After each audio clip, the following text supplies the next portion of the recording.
Initial thoughts on the Sultan build. Let's go. What's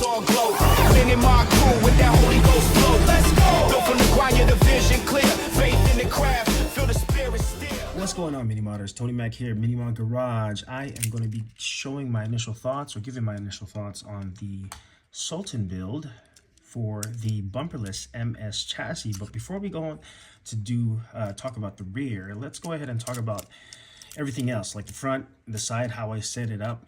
And I'm sure a lot of you have been asking and wondering, how does the Bumperless build even get set up? Well, first things first, what you will need is the item number 95696, the Bumperless N03T03, the nose and tail. That's what the N and T stand for, from what I've learned. But yeah, this is the piece that you're going to need. These guys, you don't really need these, from what I found. I've used them before, and I found that the gears sort of just rub against it, and I've never really seen any issues with that. So when you do install these, don't worry about these pieces.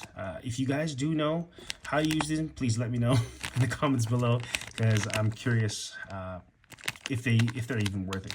Anyways, this is the piece right there. But as we go on to the front piece, what I like to do is, it's going to come with a brake plate, of course. I set it up on the third hole right there. Let me take these out. Oops. All right, so I set it up on the third hole, 1, 2, 3. And make sure I put that where the chassis meets. So it's going to go into the chassis hole. All right. Now, since I inverted my wheels, what I did was I inserted a spacer, because if you don't have the spacer, the wheels are going to rub against the brake. Now, if you do have your wheels pointed out the other way, it's okay to have it flush straight into the chassis. All right. So again, it's on the third hole, and unfortunately, these are hard to come by. What I have is the adjustable chips right here, the angle chips, sorry. So I got the angle chips right on top of the brake, in between the fully cowled plate. Okay, I got 12 and 13 double aluminum rollers on the sides here. Usually the way I have it set up, I have the dampers right on top of the cowl, on the fully cowled plate, just to absorb any bounce. I just recently added these. I'm not really sure if it's going to help, but let me know in the comments if you think it is. That would be great. And also, another reason why I added these is just so it would give that, once it lifts off, it would sort of just jump right into the track, nose down, right? Because if you have the tail down, you have a chance of it hitting the track and then doing some crazy cartwheel flip. All right, so that's pretty much just an overview of how the front one is set. It's pretty simple. The reason why I like it is because you will notice there's since it's close to the wheels, right when it hits the corner, it will turn really fast, and you'll find this setup, it goes super fast on the corners. So it's a really fun build.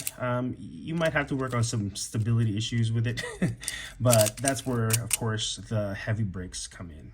All right. Now, again, I'm going to try to make another video of this, of how to set this up, but it's pretty self-explanatory. Okay. And now on to the middle part of the chassis. Unfortunately, I did a video where it did pass the 1 millimeter gauge. Where did I put that gauge? Okay, here it is. So make sure before you set this build up, it's good to have a 1 millimeter clearance gauge or gauge by Tamiya, to make sure that it passes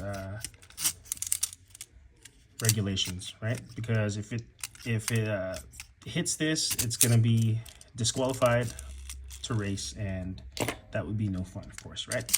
So there is a small trick. There's a few tricks. Either use the A-spoke tires, A-spoke wheels, because they have a little more in diameter, right? Or if you do decide to use these, you can use double tape. But a really sneaky trick, I don't know if it's sneaky, they said you can't cut, right? But I guess it's okay to file. So what I use is a really fine grit, and I just try to file these, the plus and minus. So when they do decide to open it, you can still see the plus and minus, and you don't really notice too much. I've seen some people sort of shave it off already, but what I found, you could just have a simple, you know, high grit type sanding tool and just kind of just rub it down into where it's nice and flat. Okay, and the things you're going to be using underneath are a spacer. What size is this? This guy is the 3mm spacer. I don't know if my tool is accurate, but yeah, about 3 millimeters. So you need that spacer. Again, this is, you'll find in most Tamiya packaging. You will also need 2 of these little tiny spacers. Not spacers, sorry, what do you call these things? Yeah, these little circle things. I can't think of the top of my head right now, but it's all good. As long as you know what you're getting, right? You get those, and then the washer, sorry, that's what they're called. All right, so you got the washer here. So you got one of these guys, right? And the way I like to do it is I like to have this on the chassis. So it's gonna go on the chassis like that. And then you stack this on top. And this goes next, and then you got your spacer, okay? And show you how it looks like on here. So the way you put it up is this.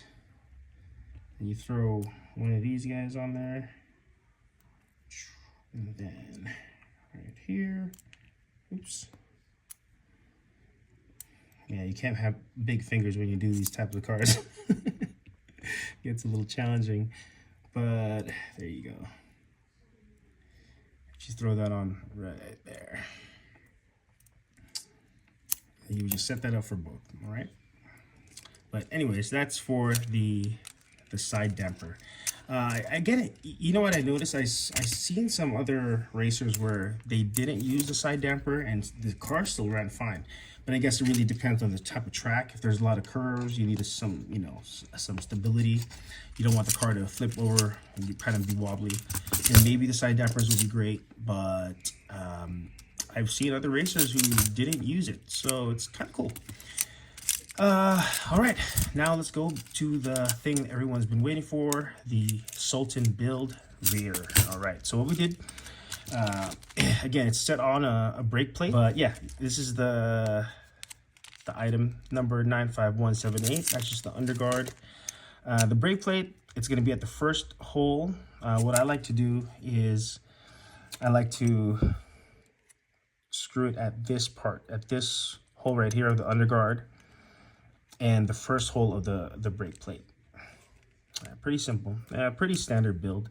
All right, these ones you don't really need to countersunk because when you go on the track, you won't really see them hit right there. All right, the ones you want countersunk, of course, are the ones where you place your brakes. I usually like to put a nice big brake here at an angle. The setup now, what I did was, since I use cap screws, the first version I saw just went straight flat on the plate. What I did was, because I found that the cap screw hits when it goes on a slope, the cap screw would hit when it goes on the slope right there. So I had to raise it up with some nuts. So I just got a few of these nuts, and then I put one on each, right under each hole under the plate, right there.